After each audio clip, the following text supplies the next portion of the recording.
Hello जी, नमस्कार। आप सभी का आपके अपने YouTube channel Raju learn classes में स्वागत है।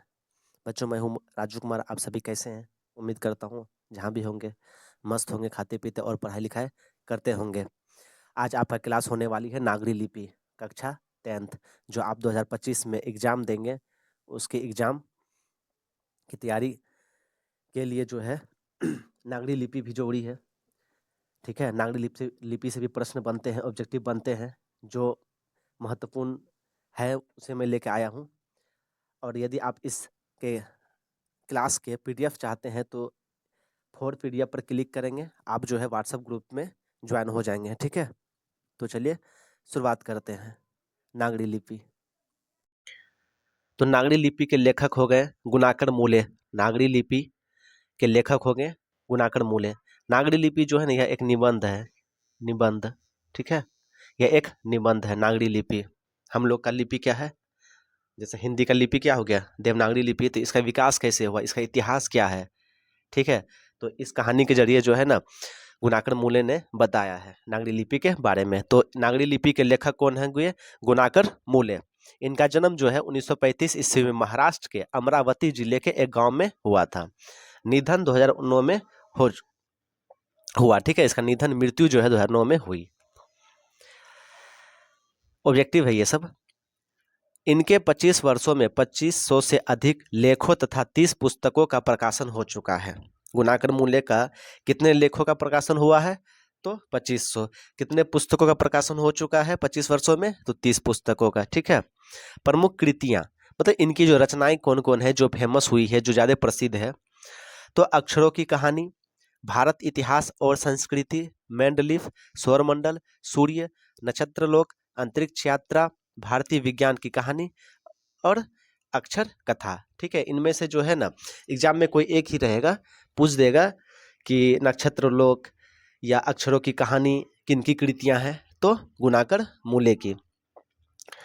प्रस्तुत निबंध गुणाकर मूले की पुस्तक भारतीय लिपियों की कहानी से लिया गया है।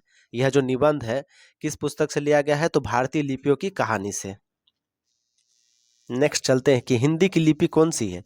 तो हिंदी की लिपि देवनागरी है।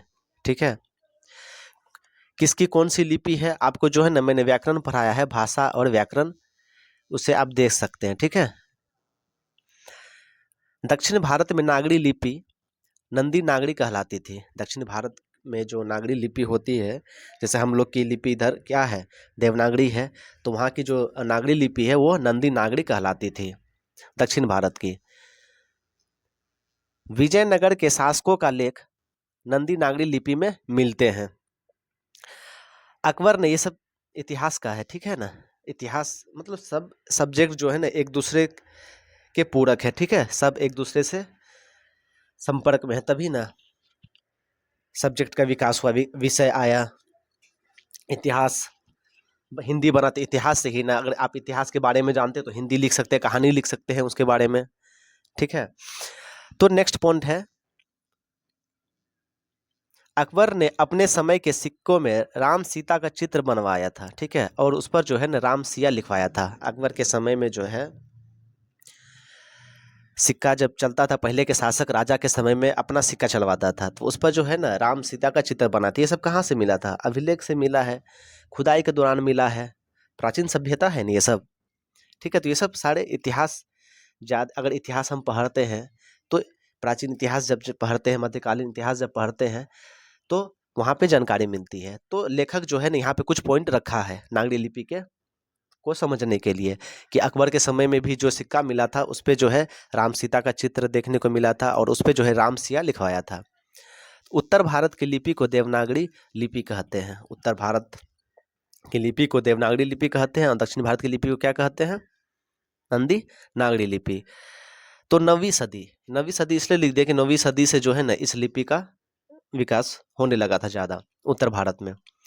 नागरी लिपि के आरंभिक लेख विंध्य पर्वत के नीचे के ढक्कन प्रदेश से मिलता है। कर्नाटक प्रदेश का श्रवणबेलगोला स्थान जैन धर्म का एक प्रमुख तीर्थ स्थान है, महावीर जी का। भारतीय लिपियों की कहानी पुस्तक के रचयिता कौन है? गुणाकर मूले। सोहा दोहा कोश किसकी रचना है? सरहपाद की। ठीक है, लेखक हैं सरहपाद। रामायण की रचना किस भाषा में है? तो संस्कृत भाषा में है। तमिल, मलयालम, तेलुगु, कन्नड़ दक्षिण भारत की भाषाएं हैं। हिंदी का आदि कवि कौन है? सरहपाद। 12वीं सदी के केरल के शासकों के सिक्कों पर वीर केरलस्य जैसे शब्द देवनागरी लिपि में अंकित है। नागरी लिपि के आरंभिक लेख हमें दक्षिण भारत से मिले हैं। बेतमा दानपत्र 1020 ईस्वी के समय का है, इंदौर में। ठीक है, इंदौर में मिला था बेतमा दानपत्र। तो इंदौर कहाँ पे पड़ता है? आप कमेंट में बताएंगे कि इंदौर जो है किस राज्य में पड़ता है। परमार शासक भोज धारा नगरी के रहने वाले थे। परमार शासक जो भोज हुए थे वो कहाँ के रहने वाले थे? धारा नगरी के रहने वाले थे। आप चलते हैं इस कहानी के, इस निबंध के जो है नागरी लिपि के जो प्रश्न है उस पे चलते हैं लघु दीर्घ के साथ। ठीक है, तो पहला प्रश्न है, देवनागरी लिपि के अक्षरों में स्थिरता कैसे आई? देवनागरी लिपि स्थिर हो गई। ठीक है, देवनागरी लिपि मतलब जो है लेखक कहना चाहते हैं कि देवनागरी लिपि जो के अक्षर में जो है ना स्थिरता कब आई, मतलब कब कब वो जो है स्थिर हो गई, कब जो है वो इधर उधर नहीं ये जाने लगी, मतलब जो है कि वो एक जगह स्थिर हो गई, उनका जो है सब पालन करने लगे, वह जो है एक वाक्य में आने लगी, शब्दों में आने लगी वह लिपि। तो कब आई? तो लेखक कहते हैं उत्तर के माध्यम से वो कि करीब 2 सदी पहले पहली बार इस लिपि के टाइप बने और इसमें पुस्तकें छपने लगी, इसलिए इसके अक्षरों में स्थिरता आ गई। ठीक है, दूसरा प्रश्न चलते हैं, लेखक ने पटना से नागरी का क्या संबंध बताया है? नागरी की उत्पत्ति के संबंध में लेखक का क्या कहना है? लेखक ने पटना से नागरी का क्या संबंध बताया है? ठीक है, अपने बिहार से, तो क्योंकि उत्तर भारत में पड़ता है। तो क्या है? पाद ताड़ित ताड़ित कम, पाद ताड़ित कम नामक होगा यहाँ। एक नाटक से जानकारी मिलती है कि पाटलिपुत्र, प्राचीन नाम पाटलिपुत्र, उसके बाद पटना भी है वर्तमान में, पटना को नागर कहते थे। यह असंभव नहीं है कि यह बड़ा नगर प्राचीन गुप्तों की राजधानी पटना को देवनगर चंद्रगुप्त द्वितीय विक्रमादित्य का व्यक्तिगत नाम देव पर आधारित था। देवनगर की लिपि होने से भारत की प्रमुख लिपि को बाद में देवनागरी नाम दिया गया होगा। ठीक है, लेखक का मानना है।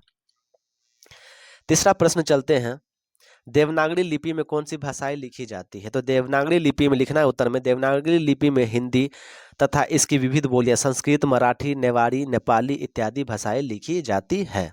ठीक है, चौथा प्रश्न है, नागरी लिपि कब तक सार्वदेशिक लिपि थी? कब तक जो है यह सार्वदेशिक लिपि थी? तो ईसा की 8वीं 11वीं सदियों में नागरी लिपि पूरे देश में व्याप्त थी, अतः उस समय यह एक सार्वदेशिक लिपि थी। उस समय एक सार्वदेशिक लिपि थी। कब? तो ईसा की 8वीं 11वीं सदी में। गुज्जर प्रतिहार कौन थे? 5वां प्रश्न है, गुज्जर प्रतिहार कौन थे? ये सब प्रश्न पूछे जाते हैं। ठीक है, इसी में से आएंगे। तो गुज्जर प्रतिहार कौन थे? तो विद्वानों का विचार है कि गुज्जर प्रतिहार बाहर से भारत आए थे। ईसा की 8वीं सदी के पूर्वार्ध में अवंती प्रदेश में अपना शासन स्थापित किया और फिर कन्नौज पर भी अधिकार कर लिया था। मिहिर भोज, महेंद्रपाल आदि प्रख्यात प्रतिहार शासक हुए। वंश, गुज्जर प्रतिहार, जो प्रतिहार का मतलब वंश, मतलब कि जैसे मुगल शासक। ठीक है, तो एक नाम था मुगल मुस्लिम का, उसी तरह से प्रतिहार। ठीक है, गुप्त वंश का था, तो इसी तरह से प्रतिहार। ठीक है, तो गुज्जर प्रतिहार, तो उसमें से जो है ना मिहिर भोज महेंद्रपाल जो है ना प्रख्यात, मतलब जाने माने जो है ये लोग प्रतिहार शासक हुए। जैसे मुगल में बात किया जाए तो कौन है? तो अकबर को माना जाता है कि सबसे प्रख्यात शासक था। फिर उसी प्रकार जो है मौर्य वंश में माना जाएगा तो किसको माना जाएगा? तो अशोक को माना जाएगा, चंद्रगुप्त मौर्य को भी माना जाएगा। ठीक है, तो छठा प्रश्न चलते हैं, लेखक ने किन भारतीय लिपियों से देवनागरी का संबंध बताया है? लेखक ने किन भारतीय लिपियों से देवनागरी का संबंध बताया था? लेखक ने बंगाली लिपि, नंदी लिपि, नागरी लिपि, ब्राह्मी लिपि इत्यादि का संबंध देवनागरी लिपि से बताया है। 7वां प्रश्न है, नागरी लिपि को देवनागरी क्यों कहते हैं? लेखक इस संबंध में क्या बताते हैं? नागरी लिपि को देवनागरी क्यों कहते हैं? तो ऊपर जो है आपने क्या पढ़ा कि चंद्रगुप्त देव उसके नाम पर भी जो है देवनागरी पड़ा। अब जो है लेखक क्या बताते हैं, नागरी लिपि को देवनागरी लिपि कहने के पीछे लेखक के अनुसार कई कारण हैं। कुछ विद्वानों का मत है कि इस लिपि का प्रयोग सबसे पहले गुजरात के नागर ब्राह्मणों ने किया, इसलिए इसे देवनागरी लिपि कहते हैं। ठीक है। दूसरा काशी के पंडितों का मत है कि काशी देवों की भूमि है और सबसे पहले इस लिपि का प्रयोग काशी में ही हुआ है, इसलिए इसका नाम देवनागरी लिपि है। ठीक है।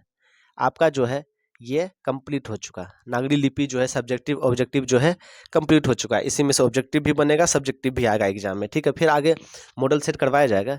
ठीक है। तो आप पढ़िए, नोट्स बना लीजिए, याद कीजिए, रिवीजन कीजिए, प्रैक्टिस कीजिए। Thank you. आपने 10 मिनट समय दिया। एक लाइक जरूर कर दें, शेयर कर दें, सब्सक्राइब कर दें। ठीक है। कमेंट भी कर दें, सब्सक्राइब भी करें। ठीक है। अब नेक्स्ट क्लास अगला चैप्टर हिंदी जल्दी खत्म हो जाएगी, फिर उसके बाद व्याकरण भी आपका स्टार्ट होगा। ओके।